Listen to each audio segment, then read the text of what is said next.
So hello everyone, ICT virtual classes में आपका बहुत बहुत स्वागत है। तो जैसा कि आप जानते हैं, हम लोग कर रहे थे क्वेश्चन आंसर्स। तो लास्ट क्वेश्चन हम लोगों ने कौन सा कर लिया था, क्वेश्चन कर लिया था हमने कि हमें पूछा था कि कौन कौन से मिरर कौन कौन सी जगह यूज होता है। तो जैसे यहाँ पर लिखा था हेडलाइट ऑफ द कार, यानी कि गाड़ी के हेडलाइट में कॉनकेव मिरर यूज होता है, अवतल दर्पण यूज होता है।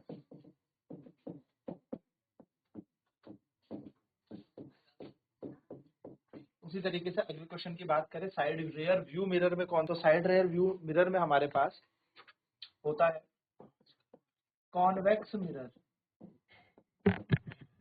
यानी कि उत्तल दर्पण यूज होता है। और सोलर फर्नेस में भी हमारा कॉनकेव मिरर यूज होता है, यानी कि अवतल दर्पण यूज होता है। तो ये तीन चीजें आपको याद रखनी है, फटाफट से नोट कर ले, फिर बढ़ते हैं अगले क्वेश्चन की तरफ, क्वेश्चन नंबर 9 की तरफ। चलिए, नेक्स्ट क्वेश्चन हमारा कह रहा है, one half the convex mirror is covered with a black pepper, will this lens produce a complete image of the object. बिल्कुल। तो अगर एक हाफ आपका कॉन्वेक्स का, यानी कि एक हिस्सा आपका थोड़ा सा काले कलर से क्या है, पूरा का पूरा पैक्ड हो चुका है, इस तरीके से समझिएगा। ठीक है, कि माना ये है कॉन्वेक्स मिरर लेंस, और इसका थोड़ा सा हिस्सा हमने क्या कर दिया, ब्लैक पेपर लगा दिया या काले पेंट से ऐसे कर दिया है काला। तो वो कह रहा है क्या आपकी जो इमेज है वो पूरा पूरा बनेगी। तो बिल्कुल आपको याद रखना है कि इसमें से ना कोई सा भी छोटा सा पार्ट ले लें, वो मिरर का लेंस का ही काम करेगा। तो यहाँ पर भी बिल्कुल इमेज पूरी बनेगी। बट सवाल आगे ये है कि आपकी इमेज बनेगी तो पूरी, आपकी इमेज फॉर्मेशन कंप्लीट होगी, लेकिन जो complete formation of the image हुई है उसकी जो ब्राइटनेस होगी वो थोड़ा सा लेस हो जाएगी। यानी कि जो ब्राइटनेस है, यानी कि जो चमक है, या आप कह सकते हो उसकी इंटेंसिटी, यानी कि तीव्रता कह सकते हो, अपने प्रतिबिंब की, इमेज की, वो तीव्रता, इंटेंसिटी कम हो जाएगी। तो कम होने के कारण क्या होगा, वो हमें दिखेगी थोड़ी सी लेस ब्राइट, यानी कि कम, ज्यादा चमकदार नहीं दिखेगी, उतना साफ इमेज नहीं दिखेगी, लेकिन इमेज बनेगी पूरी की पूरी ही। ये बात आपको ध्यान में रखनी है। So exactly when a half या one half of a convex lens is covered with black paper, the lens will produce a complete image but of less intensity, यानी कि कम तीव्रता की बनेगी। ठीक है, अब इसके बाद यहाँ पर न्यूमेरिकल हमारे शुरू होता है। तो बहुत ही प्यारा न्यूमेरिकल है हमारे पास और बहुत ही आसान न्यूमेरिकल है कि एक ऑब्जेक्ट है 5 सेंटीमीटर इन लेंथ, यानी कि हमें वस्तु दिया है और वस्तु की ऊंचाई हमें दे रखी है 5 सेंटीमीटर, और वो 25 सेंटीमीटर रखी गई है कन्वर्जिंग लेंस से। तो कन्वर्जिंग लेंस कौन सा होता है, कॉन्वेक्स लेंस। ठीक है, तो चलिए हम फटाफट से इसकी सारी हिंट लिख लेते हैं। तो हमें क्या दिया है क्वेश्चन में कि एक कॉन्वेक्स लेंस है,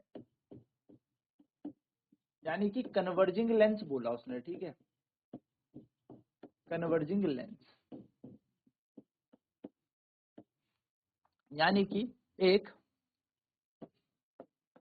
उत्तल लेंस हमारे पास, जिसमें वस्तु का आकार जो है वो 5 सेंटीमीटर का है और वस्तु को 25 सेंटीमीटर की दूरी पर रखा गया है। ये उसने हमें यहाँ पर बोला कि ऑब्जेक्ट 5 सेंटीमीटर है लंबाई में और 25 सेंटीमीटर पे रखा गया है, जिसकी फोकल लेंथ है 10 सेंटीमीटर, यानी कि जिसकी फोकस दूरी कितनी है, 10 सेंटीमीटर है। ठीक है, तो क्योंकि ये कॉन्वेक्स है तो प्लस, क्योंकि ये इमेज ऑब्जेक्ट डिस्टेंस है तो u बराबर -25 आ जाएगा। आगे की बात करें तो क्या कह रहा है, आगे कह रहा है ड्रॉ द रे diagram and find the position, size and nature of the image formed. यानी कि हमें क्या निकालना है, हमें निकालना है पोजीशन, यानी कि v हमें निकालना है, प्रतिबिंब, आकार निकालना है हमें इसका, और साथ साथ में हमें एक रे डायग्राम भी इसका बनाना है, आरेख बनाना है हमने। तो बात करते हैं कि हमें क्या क्या चीजें दे रखी है। तो हमें h दे रखा है, u दे रखा है, f दे रखा है और v पूछा है। ठीक है, तो चलिए फटाफट से इसे नोट करेंगे एंड देन अब हम सॉल्व करेंगे इसको कि कैसे इस क्वेश्चन को निकालना है, इसका आंसर निकालना है। तो h हमें दे रखा है, u हमें दे रखा है, f हमें दे रखा है। तो चलिए फटाफट से इसको सॉल्व कर लेते हैं। हमें क्या दे रखा है, लेंस दे रखा है, तो हम अप्लाई करेंगे लेंस का सूत्र। ठीक है, अप्लाई लेंस फॉर्मूला। अब लेंस का फॉर्मूला क्या कह रहा है, लेंस का फॉर्मूला कहता है 1/f बराबर 1/v माइनस 1/u। तो 1 बटा एफ हमें कितना दे रखा है क्वेश्चन में 10 दे रखा है। देखो प्लस क्यों लिया, क्योंकि कॉन्वेक्स था। v हमें निकालना है, माइनस की जगह माइनस और ये माइनस का 25 बन जाएगा। तो 1 बटा 10 बराबर 1 बटा वी, माइनस और माइनस हो जाएंगे प्लस, तो यहाँ पे आ जाएगा प्लस का 25 और ये प्लस का 25 जब उधर जाएगा तो ये बन जाएगा 1 by v is equal to 1/10 minus 1/25। 1/v is equal to 25 और 10 इसका एलसीएम आएगा हमारे पास एक ऐसा नंबर जो दोनों से डिवाइड हो 50। 10 के टेबल में 50 5 बार और 25 में 2, तो 1/v का मान आ जाएगा 3/50, यानी कि v का मान आ जाएगा 50/3 और वो भी किस में आएगा, प्लस में आ रहा है। तो 50/3 को अगर हम देखें तो वैसे तो ये 16 होल 2/3 होता है, तो ये हमारा v आ गया, यानी कि 16.67। आपकी बुक्स में इसको क्वेश्चन का आंसर ऐसे दिया होगा 16.67 करके, ठीक है। इतना सेंटीमीटर हमारा क्या है, प्रतिबिंब की दूरी है। तो v हमें निकालना था, पोजीशन मिल गई, ठीक है। चलिए जल्दी से लिखेंगे फिर आगे बढ़ते हैं। तो हमारा ये v आ गया, यहाँ के देखिए यहाँ पर पोजीशन ऑफ इमेज हमारी आ गई। अब हमें क्या निकालना है, अब हमें निकालना है यहाँ पर साइज, इमेज का साइज। तो इमेज का साइज कैसे निकलता है सर, तो उसके लिए हम मैग्निफिकेशन का फॉर्मूला यूज करेंगे, आवर्धन का सूत्र यूज करेंगे। तो m का मान तो अभी हमने यहाँ पर देखना है, तो m के लिए यहाँ पर देखो v का मान है 50/3, तो यहाँ पर लगा देंगे 50/3 और u का मान हमें कितना दे रखा है क्वेश्चन में, तो u का मान हमें माइनस का 25 दे रखा है, तो माइनस का 25 हम यहाँ पर लगाएं तो कटेगा ये 2, तो m का मान कितना आ जाएगा, m का मान आ जाएगा माइनस का 2/3, यानी कि 0.67 माइनस का।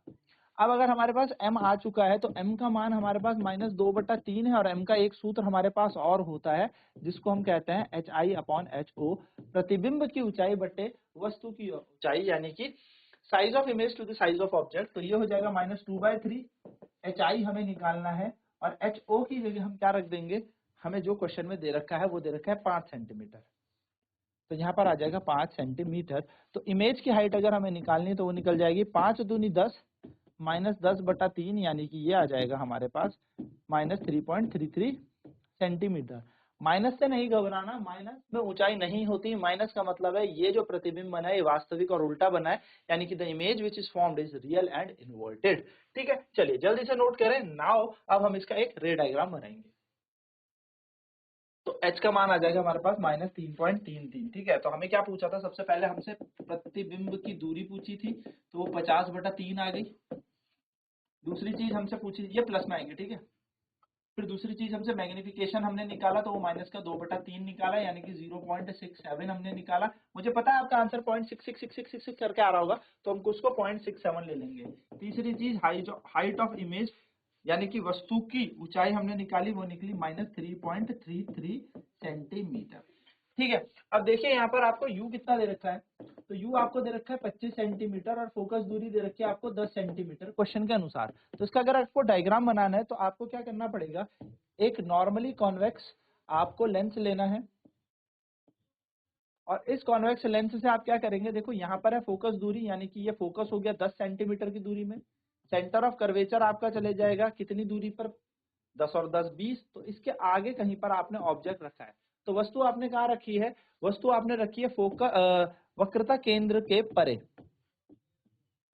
और इस तरीके से आप यहाँ पर क्या करेंगे, पॉइंट्स देंगे। अब यहाँ से एक रे ऑफ लाइट जाएगी, let us consider O dash हमारे पास क्या है, ऑब्जेक्ट है। तो पहली लाइट जो भी पैरेलल होती है प्रिंसिपल एक्सिस के, यानी कि मुख्य अक्ष के, वो फोकस से होके निकल जाती है सीधे सीधे, और दूसरी रे ऑफ लाइट जो कि ऑप्टिकल सेंटर से पास होके जाएगी, यानी कि हमारे ओ से पास होके जाएगी, वो यूं निकल जाएगी। तो आप देखेंगे कि ये डायग्राम कहाँ पर बना है, प्रतिबिंब हमारा बना एफ डैश और 2f डैश के बीच में। तो बिल्कुल यहाँ पर हमारा रे डायग्राम यही होगा, और यहाँ का नाम दे देते हैं हम आई डैश, ठीक है। तो ये है आपका रे डायग्राम। तो देखो वस्तु आपने कितनी दूरी पर रखी है, 25 सेंटीमीटर की दूरी पर रखी है। सर आपको कैसे पता, क्योंकि क्वेश्चन में हमें दिया है एफ का मान हमें 10 सेंटीमीटर दिया है, और देखिए अगर आप यहाँ से निकालेंगे तो ये कितना निकलेगा, ये इन दोनों के बीच का निकलेगा, यानी कि 50/3, यानी कि देखो यहाँ से यहाँ तक 10 और यहाँ से यहाँ तक 20 होगा, तो 20 और 10 और 20 के बीच में कितना आता होगा, 16.37,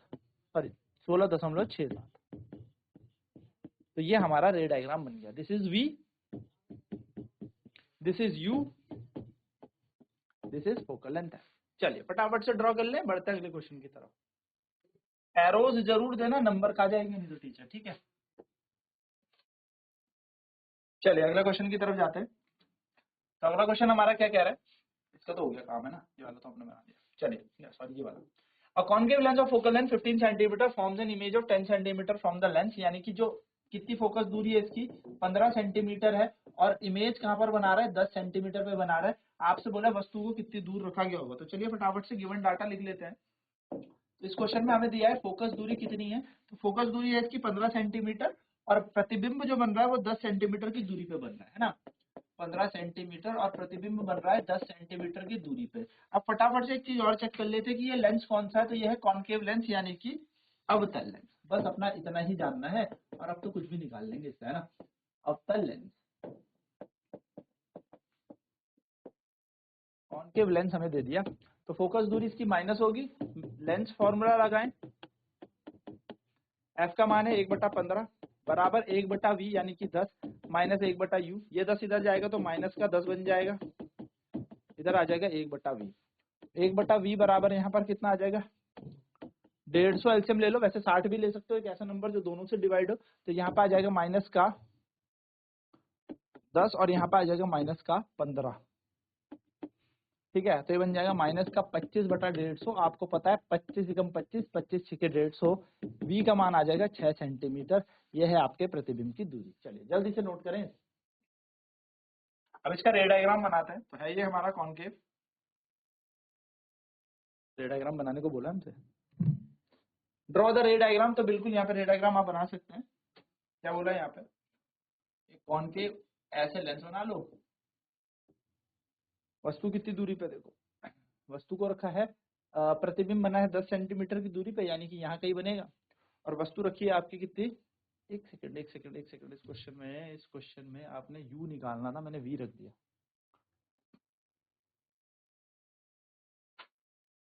v का मान दिया है, ठीक है, क्वेश्चन तो हमारा सही है, बस थोड़ा सा u निकालना है। तो यहाँ पे आएगा माइनस का 15, यहाँ पे आएगा 1/10 माइनस का 1/u, सॉल्व करेंगे तो माइनस का 15 माइनस का 10 बराबर माइनस का 1/u, सॉल्व करेंगे 150, यहाँ आएगा आपका 10 माइनस 15, आंसर तो वही है, बस u निकालना है, v कर दिया था, u निकालना है, तो माइनस का 25/150 और यहाँ आएगा माइनस का 1/u, u का मान आ जाएगा वही 6 सेंटीमीटर माइनस का, ठीक है। तो u आपका 6 में आ जाएगा, अब सही है, ठीक है, ध्यान में रखिएगा बस। तो इस तरीके से आपको सॉल्व करना है, ये आपका u आ गया, यानी कि वस्तु को कहाँ पे रखा है आपने, वस्तु को आपने रखा है 6 सेंटीमीटर की दूरी पर, और इसकी फोकस दूरी कितनी है, फोकस दूरी हमारी 15, तो 15 पर फोकस है, u यहाँ पर है, यहाँ पर वस्तु, ठीक है।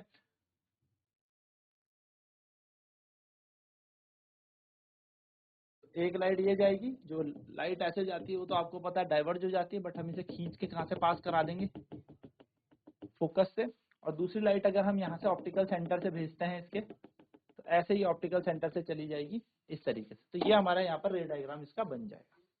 चलिए अगले क्वेश्चन की तरफ बढ़ते हैं। अगला क्वेश्चन हमें क्या कह रहा है, an object is placed at a distance of 10 centimeter from a convex mirror, जो प्रतिबिंब है या वस्तु को रखा गया है वो कितनी दूरी पर रखा गया है 10 सेंटीमीटर, लेकिन हिंट में हमें एक चीज और दे रखी है, कॉन्वेक्स मिरर बोला है यहाँ पर, उत्तल दर्पण हमें यहाँ पर कहा, उत्तल दर्पण हमें यहाँ पर कहा गया है, कितनी दूरी पर 10 सेंटीमीटर की दूरी पर, जिसकी फोकस दूरी 15 सेंटीमीटर है, यानी कि हमारे पास फोकस दूरी भी दे रखी है 15 सेंटीमीटर। अब u तो हमेशा नेगेटिव होता है, f पॉजिटिव होता है, q प्लस में होगा क्योंकि ये उत्तल दर्पण है, कॉन्वेक्स है। तो हमें क्या करना है, लेंस मिरर का फॉर्मूला लगा दें और यहाँ से v निकाल लें, तो 1/15 बराबर 1/v प्लस और माइनस हो जाएगा माइनस 1/10, तो 1/v बराबर हो जाएगा 1/15 प्लस का 1/10, v का मान आपको निकालना है तो 150 फिर से, तो यहाँ आएगा 10 प्लस 15 यानी कि 25/150, जिसको सॉल्व करके कितना आ जाएगा 1/6, v का मान आ जाएगा प्लस का 6 सेंटीमीटर, v निकालना है, ये आपका आंसर। तो इस तरीके से आपको सीधे फॉर्मूला पुट करना है, आपको पता होना चाहिए कि कौन सी वैल्यू दे रखी है क्वेश्चन में, और हिंट के तौर पे आपको ये दर्पण जरूर ढूंढ लेना है, या लेंस जरूर ढूंढ लेना है। तो आई होप ये सारी चीजें क्लियर होंगी। नेक्स्ट क्लास में आगे के क्वेश्चंस करेंगे। आगे के पूरे एक्सरसाइज के क्वेश्चन निपटाने के बाद बढ़ेंगे PYQ यानी कि प्रीवियस ईयर क्वेश्चन की तरफ। तो आज की क्लास में इतना ही। ICT वर्चुअल क्लासेज में जुड़ने के लिए धन्यवाद। आपका दिन शुभ हो।